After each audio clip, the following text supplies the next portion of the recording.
Dəyərli FES izləyiciləri, hər birinizi salamlayıram. Tarix üzrə təlimçi Gülnar Mirzəyeva. Rusiyanın Azərbaycan işğal prosesində Çar Balakənin rolu, əhəmiyyəti, işğalı haqqında məlumat verdik. Sisiyanovun digər hədəfi Gəncə xanlığı idi. Bunun bir sıra mühüm əhəmiyyəti var. Çünki Azərbaycan torpaqlarının işğal prosesində ruslar üçün Gəncə strateji əhəmiyyət daşıyır. Çünki Gəncənin işğalı digər xanlıqların da tabe etdirilməsini asanlaşdıra bilərdi. Lakin nə Gəncənin strateji əhəmiyyətini anlamayan Fətəli Şah Qacar, nə də Cavad xanın müraciət etdiyi digər Azərbaycan xanları ona yardım etmədilər. Və 1804-cü il yanvarın 3-dən 4-nə kimi baş verən döyüşlərdə Gəncə qalası Rus hərbi dəstələri tərəfindən ələ keçirilir.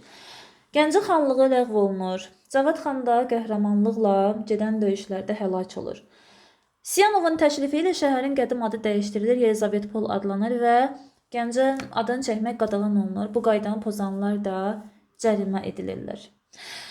Dəyərli izləyicilərimiz, bu kimi başqa maraqlı məlumatlarla tanış olmaq istəyirsinizsə, kanala abunə olub, bəyənib, paylaşıb, rəy yazmağı unutmayın. Uğurlar!